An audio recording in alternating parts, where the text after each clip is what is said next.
En tiempos de crisis, los salarios se encogen y ciertos empleadores consideran a los salarios un peso para la competitividad de su producto. Pero otros factores pesan sobre la competitividad, como por ejemplo los impuestos que encogen a los salarios, encareciendo la vida.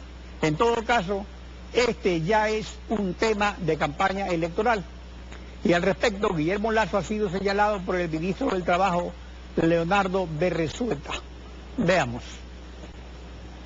Como estamos en época electoral, cualquier cosa se puede decir, como por ejemplo, las que dice el candidato presidencial Guillermo Lasso. En el 99 nos quiso llevar a un feriado bancario, o nos llevó a un feriado bancario, y hoy nos quiere llevar a un feriado salarial, Alfredo, al proponer que hay que bajar los salarios de los ecuatorianos para hacer más competitivo el Ecuador en el tema productivo. Seguramente cuando se piensa con la chequera no se piensa con el corazón. Para nosotros el tema del desempleo es un tema de preocupación de todos los días, que no vamos a descansar hasta que todos los ecuatorianos puedan mantener una situación económica más estable, porque nos preocupa el tema de esas 80.000 personas que nos han incrementado el tema del desempleo, pero pensando con el corazón, no pensando con la chequera y pensando en un capricho de llegar a la presidencia de la República.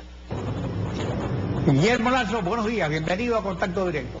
Muy buenos días, Alfredo. La competitividad se logra bajando los costos de producción de las empresas. ¿De qué manera? Eliminando el exceso de impuestos correístas, como por ejemplo el impuesto a la salida de divisas, eliminando el impuesto a la tierra agrícola, eliminando la figura del anticipo de impuesto a la renta, eliminando la sobretasa arancelaria, eliminando las restricciones de importaciones. Es decir, con más libertad usted puede producir mucho más barato. Eso que dicen respecto de los salarios es una interpretación malintencionada que quieren poner en mí cosas que yo no he dicho y aclaré con toda frontalidad. Yo no he propuesto bajar salarios. Eso es una barbaridad. Lo que tenemos que hacer es bajar el costo de la vida. Y para bajar el costo de la vida necesitamos una política fiscal que obligue a un gobierno responsable a bajar el gasto público, a bajar el exceso de impuestos. Por ejemplo, competitividad se logra si se firma un acuerdo de comercio con la Unión Europea.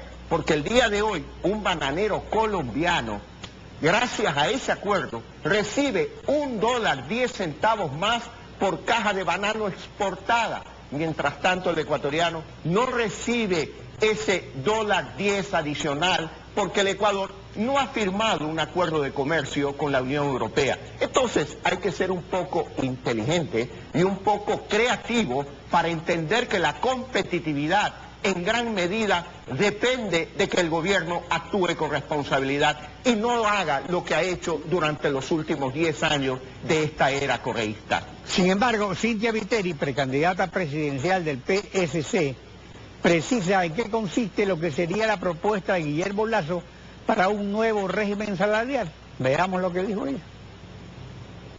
¿Y por qué no la unión? Eso es muy difícil llegar a entendernos si tenemos propuestas totalmente distintas. Por un lado, el candidato Lasso habla de que los sueldos de los empleados del sector privado vuelven poco competitivas a las empresas. Nosotros creemos que son los impuestos, la carga impositiva, la inseguridad jurídica, la falta de confianza, las que los vuelven poco competitivas. Pero peor aún, ¿cómo podemos llegar a acuerdos si luego la siguiente propuesta es crear, según el partido Creo, según el candidato Lasso, dos regímenes distintos? El uno para los empleados actuales y el otro para los nuevos empleados. Y le digo por qué es peor. Porque si antes provocaba o aspiraba a bajar los sueldos, con esta nueva propuesta va a propiciar el desempleo. ¿A quién cree que un patrono, un empresario, va a preferir contratar? ¿A los que le cuestan, a los que estables, que le cuestan más, o a los que le cuestan menos? Este modelo que según Cynthia Viteri usted ha propuesto se parece a la ley urgente del gobierno que permite la rebaja salarial por reducción de la jornada de trabajo. ¿Propone usted un nuevo régimen salarial paralelo al que rige actualmente? Alfredo, yo creo que ya contesté a aquellas personas que quieren poner en mi boca cosas que yo no he dicho. Yo creo que el problema de fondo, muy claro, es que de 6 de cada 10 ecuatorianos que forman parte de la población económicamente activa del Ecuador, de aquellos ecuatorianos, hombres, mujeres, adultos, jóvenes, que viven en zonas urbanas o rurales, 6 de cada 10 viven en el desempleo, en el subempleo y en la informalidad. Y para poner un número muy claro, son cerca de 5 millones de ecuatorianos que no tienen un trabajo fijo, que no están afiliados al Seguro Social, que no cobran quincenas, que no cobran a fin de mes y que su vida no es predecible el futuro y que viven con ingresos de apenas 30, 40 dólares al mes a punta de cachuelos, que cuando hay comen y cuando no hay no comen. Ese es el problema de fondo que debemos debatir en el Ecuador. Y mi propuesta es muy clara: promover la inversión privada, local, internacional, generadora de empleo productivo, pero necesitamos un gobierno que con firmeza, con decisión, genere confianza, reduzca el exceso de impuestos, reduzca el exceso de trámites, abra la economía al mundo para exportar más al mundo, para que del mundo llegue más inversión extranjera al Ecuador, más tecnología, nos enseñen con nuevas maneras de producir, a ser mucho más competitivos, a firmar acuerdos de comercio. Ahora, esa es mi propuesta, Alfredo. En cuanto a salarios, a nivel regional, los salarios del Ecuador son los mejores después de Panamá. Esto se debe a que ambos están dolarizados y no devalúan para imprimir papel moneda como los demás países de América Latina. No obstante, el poder adquisitivo del dólar ecuatoriano no es igual al de Panamá ni al de Estados Unidos por los 5 impuestos que gravan las importaciones ecuatorianas: aranceles aduaneros, sobretasas arancelarias, IVA, salida de divisas e el impuesto a los consumos especiales. ¿Es esta sobrecarga tributaria la que resta competitividad a los productos ecuatorianos en vez de los salarios que han perdido poder adquisitivo? Ya lo he explicado, Alfredo, y coincido con su diagnóstico. Ya lo he dicho, hay que crear confianza. Pero hay algo adicional, pues. Nos dicen que el problema es el dólar. Fíjese usted, en los últimos 10 años, si usted mira las estadísticas, la inflación en los Estados Unidos ha sido de alrededor del 15%. En cambio, en Ecuador ha sido del 50%. ¿Por qué? Porque el Ecuador ha estado administrado por un mal administrador que solo cree que el modelo de desarrollo depende del Estado. Fíjese usted, tan equivocados que están. En el 2006, 6 de cada 10 ecuatorianos que forman parte de la población económicamente activa vivían en el desempleo, en el subempleo y en la informalidad. 10 años más tarde, luego de una bonanza petrolera sin precedentes en la historia del Ecuador, luego de haber multiplicado por 4 la deuda pública, luego de haber aprobado 26 reformas tributarias que son como una aspiradora en el bolsillo de los ciudadanos, no han sido capaces de solucionar el problema estructural de la falta de empleo, de la falta de trabajo. Y fíjese usted, el candidato Moreno no dice una palabra, está calladito. El candidato Glass no dice una palabra, está calladito. ¿Por qué? Porque son responsables, corresponsables de los problemas económicos, de la crisis económica que vive el Ecuador. ¿Y qué dice el jefe de Moreno? ¿Qué dice el jefe de Glass? Infla cortinas de humo, atacando a las Fuerzas Armadas del Ecuador, atacando la institucionalidad de las Fuerzas Armadas, para distraernos a los ecuatorianos, hacerse el resentido y herido porque un oficial de las Fuerzas Armadas le contesta un mail personal y agreden a través de un recurso de protección constitucional que le corresponde solamente al ciudadano cuando se defiende del Estado, no al Estado frente a un ciudadano. A ver, pero volvamos a la cuestión salarial, que es importante y debe ser bien aclarada. Un buen salario no es incompatible con la competitividad. Una reforma al régimen laboral debería enfocarse entonces en la flexibilidad que permita el trabajo parcial o por horas sobre la base de un buen salario mínimo, como es en los países que tienen moneda dura, donde el precio por hora del trabajo tiene un valor superior y se puede permitir esta modalidad de trabajo. Alfredo, el punto clave es bajar el costo de la vida, que el dinero alcance para poder comprar al menos la canasta básica familiar. Pero ¿qué resulta, Alfredo? Hace 2 años, el 57% de las familias del Ecuador tenían ingresos familiares por debajo del costo de la canasta básica familiar, la mayoría de las familias ecuatorianas. ¿Qué ha pasado 2 años más tarde, en el 2016? Ya no es el 57%, Ahora es el 62% de las familias ecuatorianas que viven con ingresos menores al costo de la canasta básica familiar. En números de familias son 300.000. 4 miembros por familia equivale a 1.200.000 ecuatorianos que se han empobrecido en los últimos 2 años. No son solo 80.000 que han perdido empleo. Eso no es verdad. Por lo tanto, ¿qué es lo medular? Atacar.